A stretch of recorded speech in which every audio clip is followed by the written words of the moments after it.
Hey guys, I had to do this. There's a few other YouTubers out there that released videos saying what they thought the worst nations were of each age or ranking nations. General Confusion did a nation analysis of Asphodel, and I've just started an Asphodel game, so I'm going to do this. Not really a national overview, but like uh, my thoughts on builds because I really like this nation. I think it's a great nation.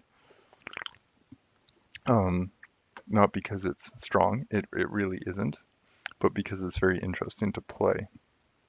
Um, General Confusion probably has the best national overview, so I'm going to put a link to his video in the description, along with the other ranking videos by Perun, and I think it's Cardjb or something. I'm not sure how his name goes. Anyway, here is Asphadel. Um, Asphodel uh, has pop kill, so you're going to be able to trash your scales to a certain extent. Not like Ermor quite, but similar. Um, you do have units that can take a bless, so a bless is useful, but you don't have long-term sacred production necessarily. You do in some ways, but not in others. Um, so you do end up with some certain standard scales. You always trash turmoil. You always trash productivity. You can go cold or heat. Um, you can do growth if you want the free spawn. Free spawn is growth and dominion dependent. It's a function on both of those for quantity. Growth plus dominion gets you more free spawn. Um, if you don't need free spawn, you can go death scales because guess what? Your dominion's dying anyways. Luck is really your only viable income scale, so combining luck with turmoil to get 21% events and plus 30% luck, I highly recommend. Um, I also tend to go Magic 3. Now, Magic 3 does two things. One, you really don't have that good of research economy in this nation, and you've got a lot of one path mages, so it's kind of crucial for triggering your research. You could go Drain 2 is maybe an option. Not really a good idea because magic affects the quality of your free spawn. So growth is quantity, magic quality. Um, I don't think the luck really affects your free spawn, but it does affect the spell transformation, which you want to keep in mind when you play this nation. Um, in my opinion, there's three viable families of builds. Um, talk about one of them would be taking an Awake Expander. The only rule I have on a Pretender is Nature 5. You want to have a guaranteed Nature 5 sitting somewhere unless you're taking Imprisoned. Sorry. Yeah, if you're taking Imprisoned, Nature 5 isn't required, but if you're Awake or Dormant, you should get Nature 5 because that allows you to cast Mother Oak. Uh, yes, Alteration. Mother Oak, Alteration 5 gets you 10 nature gems each month. And if you watch GC's video, this nation just eats nature gems. Um, yeah, so viable blesses for an awake expander like this guy. Reforming Flesh is really nice to give this dude regeneration, which is stackable. Um, it's good for this guy. Stygian Flesh gives him per. Ooh, it won't help this guy so much because he already has 11 natural protection. But it does help your Black Centaurs to a certain extent. Natural protection is 3. That bumps it to 10 if you get Stygian Flesh. Reforming Flesh really is like if you got this is literally just for your Awake Expander. And some of your Undead Sacreds, maybe you can use it on some Undead Sacred Thugs. I don't find it so useful. Um, and yeah, over in nature, I have a hard time getting away from major and minor poison resistance because I like to play with foul vapors. Not necessarily to use foul vapors, but to have it as a threat. Low light vision, unless you have access to Spirit Sight, because you're going to be casting darkness in big battles. So yeah, something like this, and then perhaps Stygian Flesh or Undying. Um, and then you can take an Awake, and you can do a hell of a lot better than this, actually. Um, so something like this is quite doable. Notice the design points are 0. You got an Awake Expander. You've got the Stygian Flesh, which will help your Stygian Flesh, which will help your expansion with your Black Centaurs. And hopefully you can get the Death Ball started because you need to be at war constantly. For Awake Expanders, anything with Earth is a good idea. New path costs are expensive, so avoid those. But the Great Black Bull, this guy's excellent. Pull him in. 5 nature, 4 blood. Blood Surge is a great bless for you. There's other options here. The Drakon is great. And really that's about it because most of these other ones don't have the earth that you really, really want.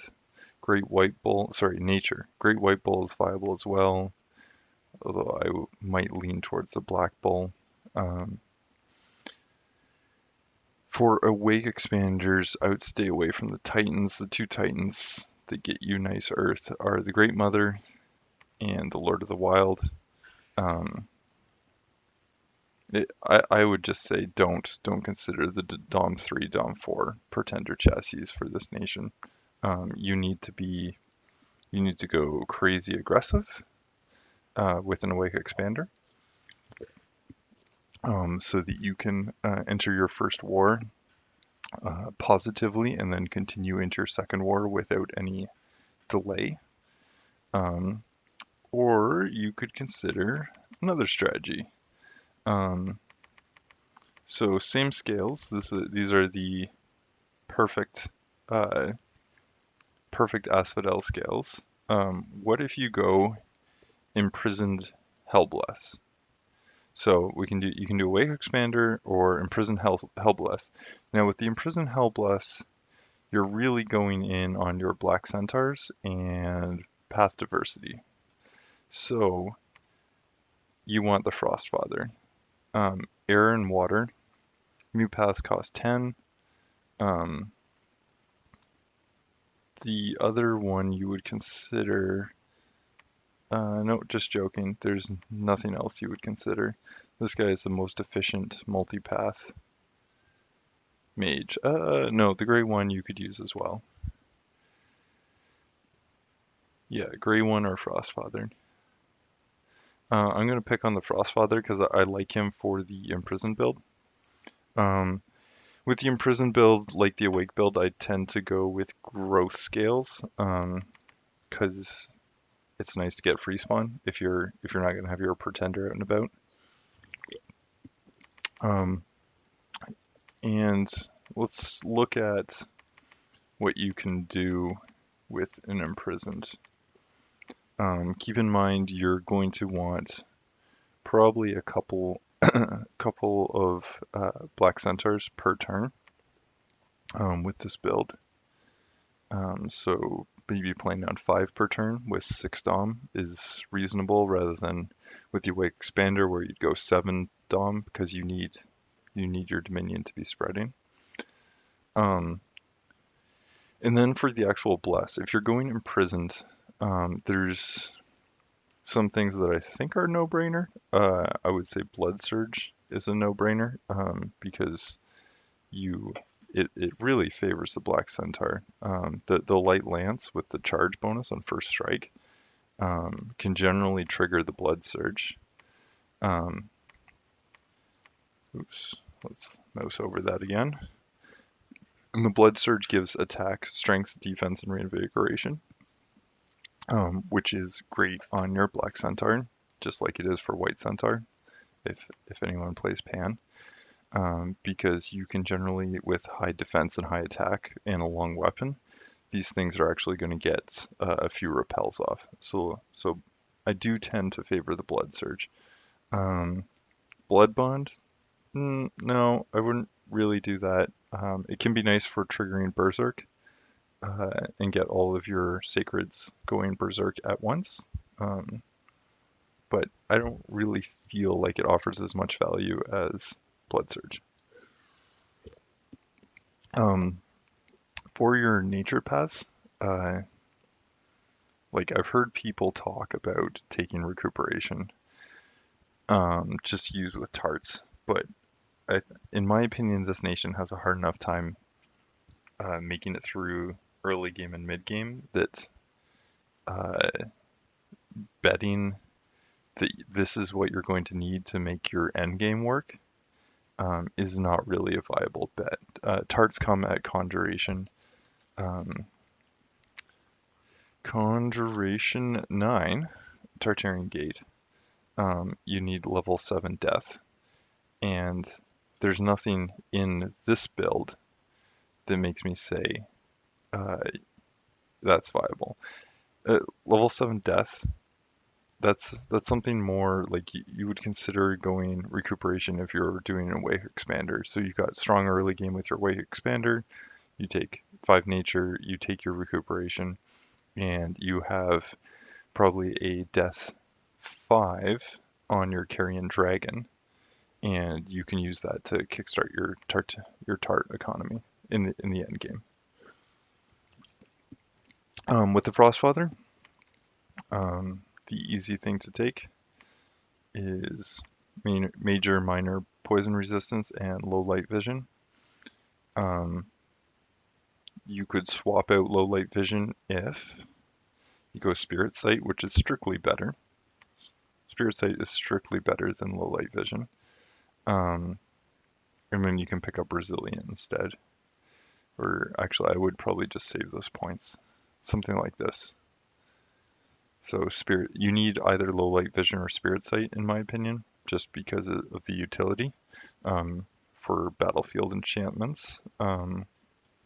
As Asphadel, your economy comes from alteration, getting Mother Oak, and your battle magic comes from enchantment and getting enchantment level 6.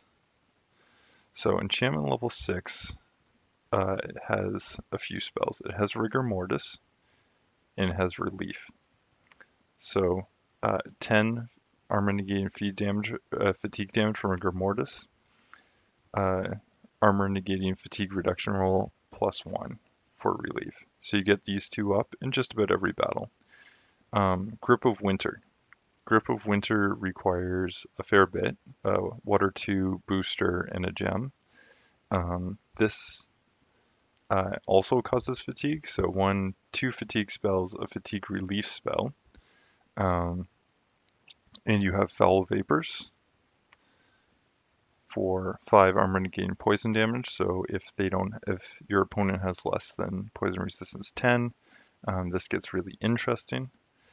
And you also have Horde of Skeletons. And this is the same thing with Grip of Winter. You can technically put up Quagmire. And this is just nice for adding more fatigue. So enchantment is what you're getting for your battle magic. And the major and minor poison resistance and the spirit sights are going to help with that. Oh yeah, sorry. I should have mentioned where this is. Where is darkness? It's Alt 6. So you're going for Alt 5 to get Mother Oak anyway. Your other piece of battle magic is darkness, which is Alt 6, requires Death 3 and a gem.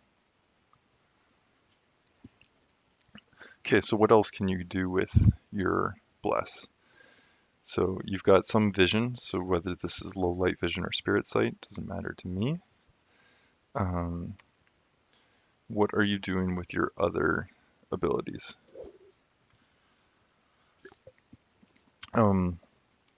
For the death scales, you could get Undead Command. It's not terrible. It allows your commanders to move around more units. I don't find it strictly necessary because you don't tend to deal with the huge quantities of chaff that like Solaria does. I do tend to favor Undying here, just because of the utility.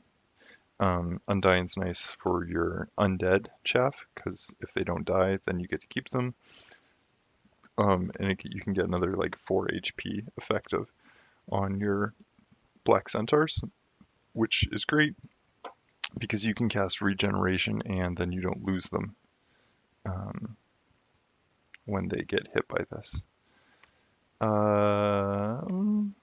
Yeah, let's talk about the remainder here. So I do like to have, yeah. So these paths, these sorcery paths are more straightforward than the rest of your paths.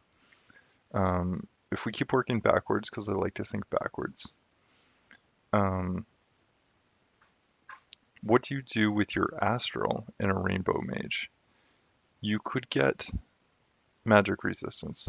I would say magic resistance is appropriate for if you are concerned about your early mid game. If you're concerned about your end game, late game, then magic weapons can be nice because you have very limited access to magic weapons. So if things like fog warriors come up, or if you're fighting units that are ethereal in general, or have things like glamour or whatnot that need magic to penetrate easily, magic weapons then becomes more important. So I would classify this as situational, or depending on what stage of the game you think you're going to go to. I've actually had luck taking solar weapons. Solar weapons is a weird bless. I've taken it because Asphadel absolutely sucks against undead nations. Like the worst matchups for Asphodel are Airmore and Solaria, just because the tools for killing undead on this nation are just very lackluster. So solar weapons can be nice for easily punching through undead. This doesn't solve your undead problems, it just makes it less bad. So to recap, I would say take magic resistance if you're worried about the early mid game, and take magic weapons if you're concerned about what might happen to you in the late game. Ignore these other ones. So let's say we're concerned about our early mid game here. Like what happens if we run into a nation with like Mind Burn and Soul Slay? Pythium, for example, Bandar Log, and you're fighting them around turn 24. Having the magic resistance bless is helpful. Of course, if you're fighting them around turn 12, then you'd be much better off taking magic weapons or even solar weapons, something that gives you a little more punch. Okay, your other paths are fire, air, and water, and earth.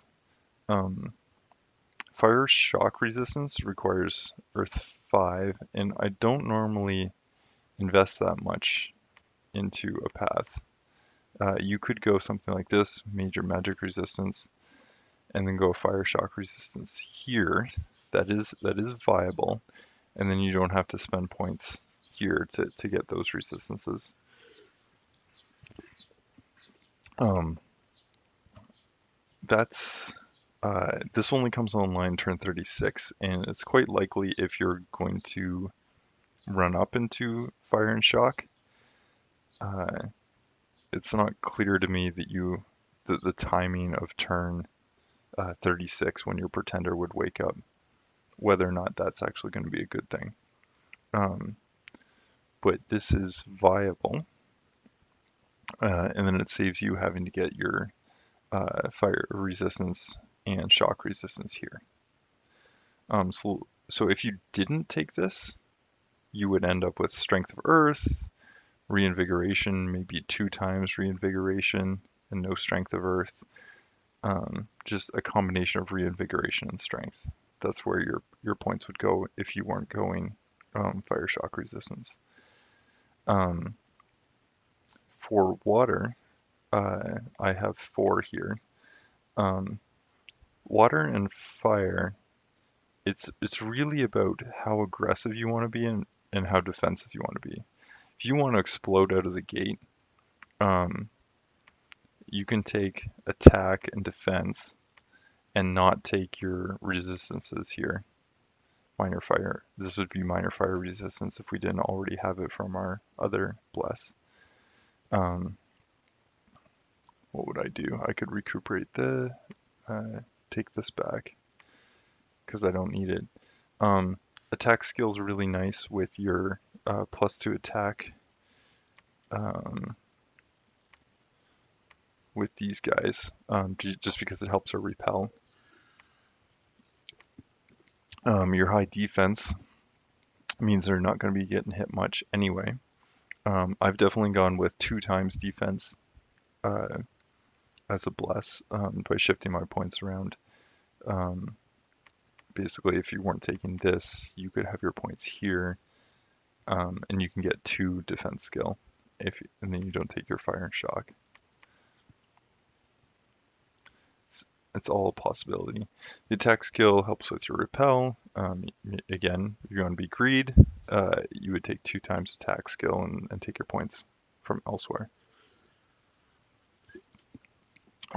Just all helps with repel, helps with your black centaurs, helps with your expansion. If you want to be more passive, then you're taking your major and minor resistances, and then you don't take fire and shock resistance. You take reinvigoration and strength here. That's more geared towards the later game.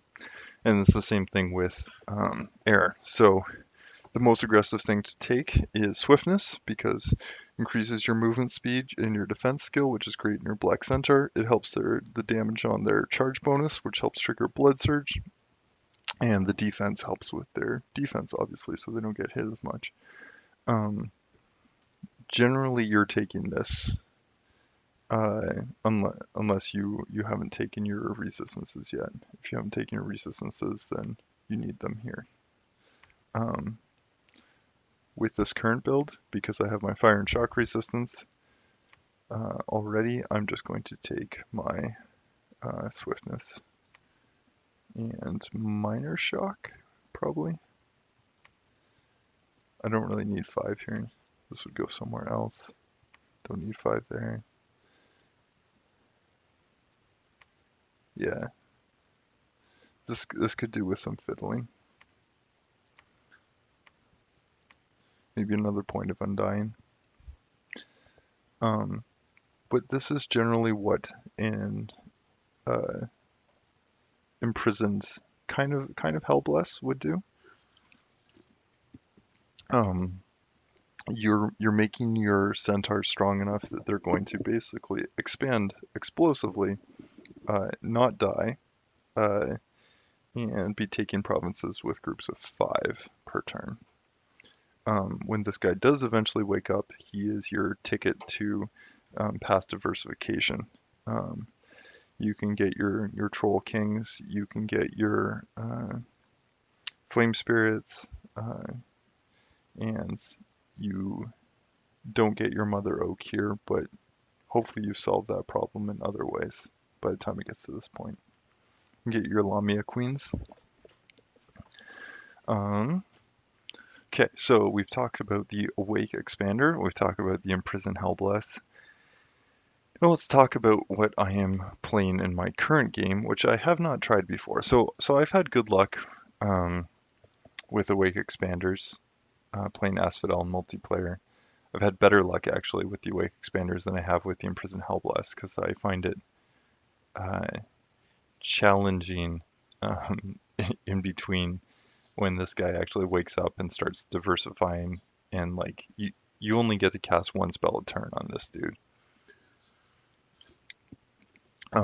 So that makes for some slow diversity when he wakes up.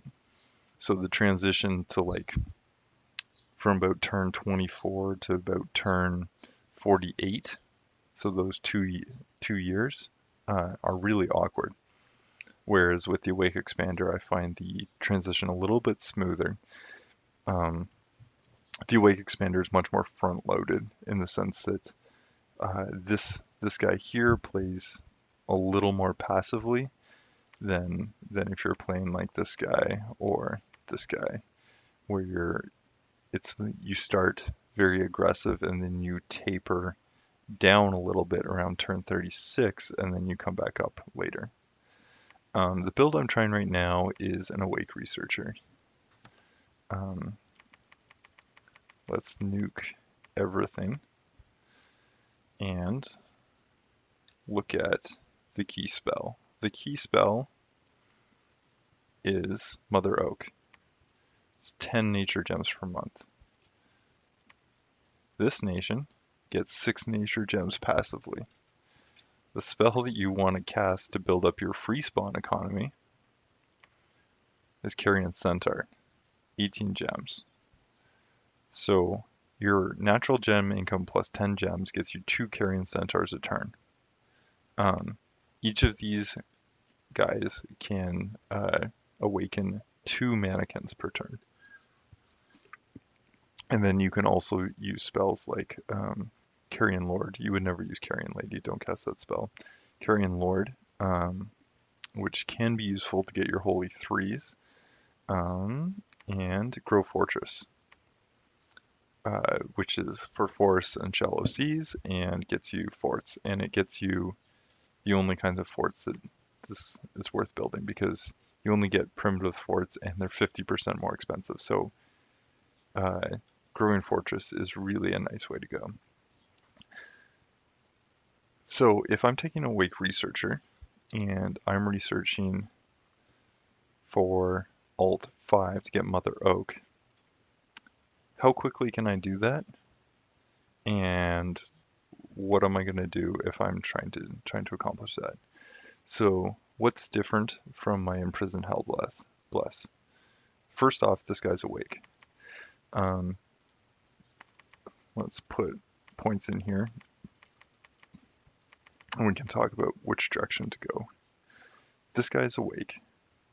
That means we can take awake blesses. So some blesses are quite valuable. Like this is a pretty good use of points. Fire and shock resistance for 10 of each for 5 bless points, when that would normally cost 6 for the major fire and the major cold. That's not bad. The nice thing about going 5 here is that means that I'm going to have 5 paths on my pretender, which is pretty high. There's a certain utility about having paths that high. You need to be taking nature 5. So I would say I would do this. This isn't strictly required, like it's easy enough just to go with both fire and water.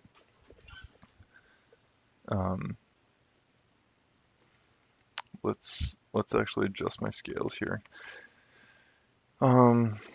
This is much more of an all-in strategy. So I wouldn't say that getting free spawn from your growth scales is as important. By taking death 3, it basically shuts down your free spawn. So you're not going to be getting free spawn, you're going to have reanimator priests instead. Um, which sucks, but that's the price that you kind of are going to want to pay in this case. Like uh, this is a lot of points. This is 240 points you get by ditching this, and that allows you to crank your research even higher. Um, so for expansion, you want something. I took Stygian Flesh because uh, it's cheap-ish relative to something like Bark Skin, which I would be able to cast. So this gives 10 natural protection. Um, Stygian Flesh gives 10 natural protection, but is countered by magic weapons. But I just need something for expansion. So I've got an Awake, and my expansion's weak, so I take Stygian Flesh. We'll take Strength of the Flesh, might as well, just to get uh, something out of our blood. Um, my general rule is major and minor poison resistance, so have to take that. Um, and then just because this bless is limited, I'm going to take low light vision and resilient because I'm worried about what things are going to be like in the late game. And I'm worried about that, so I'm taking magic weapons instead of magic resistance.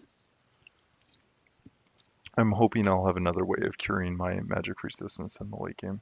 Hopefully. Hopefully. Um, yeah, as you can see, I'm broke.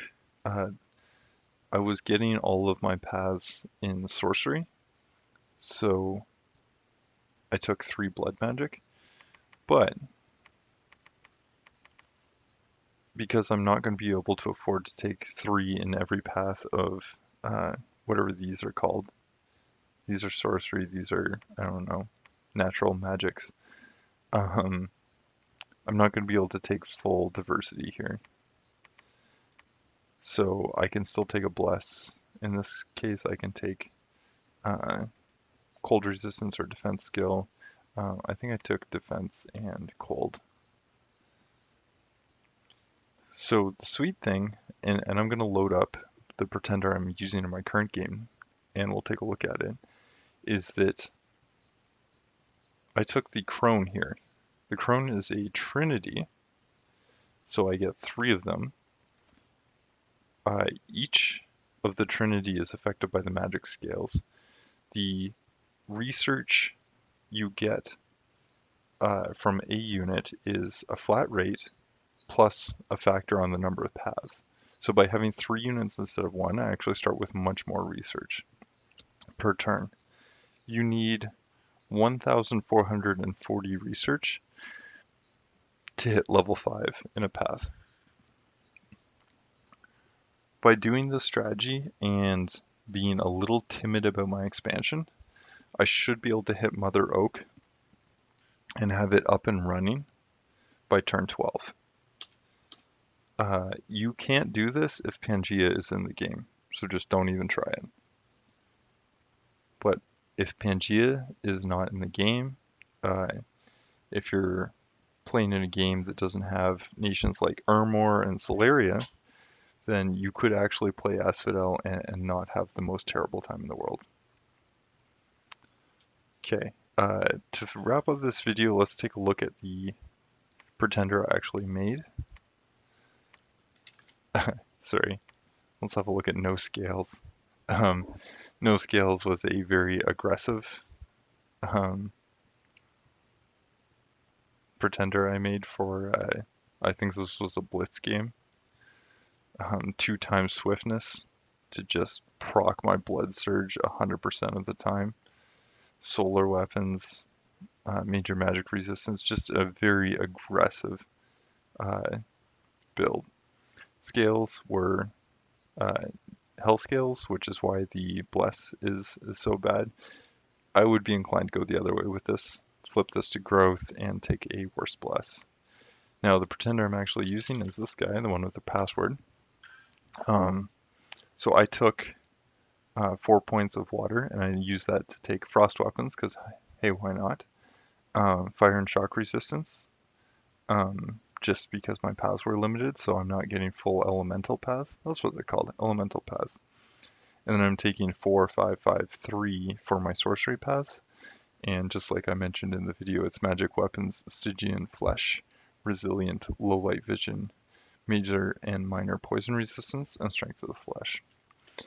So what this means is, if I connect to the game I'm in right now, it'd be funny if this turn rolled right now. It won't, thank goodness.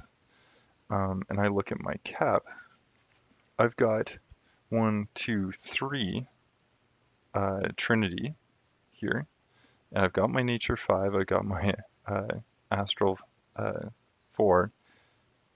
The only thing is my death paths are spread out.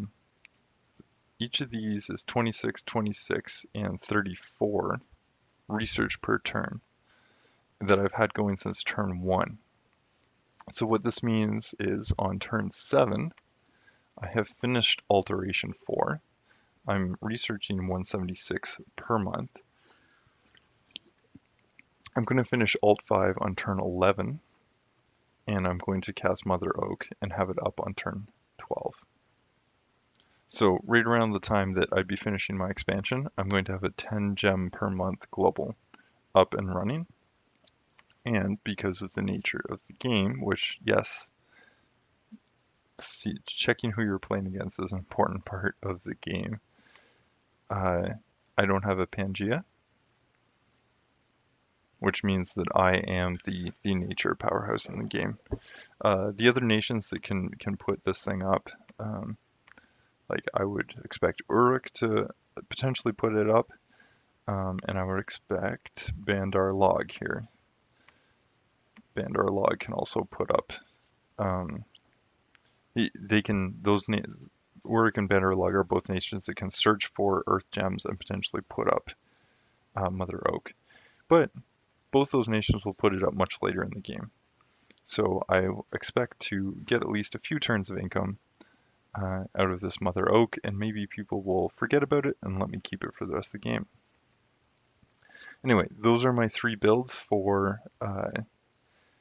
Asphadel. I'm not arguing with anyone that is a strong nation. I'm just going through my approaches to it and how to make it a viable nation.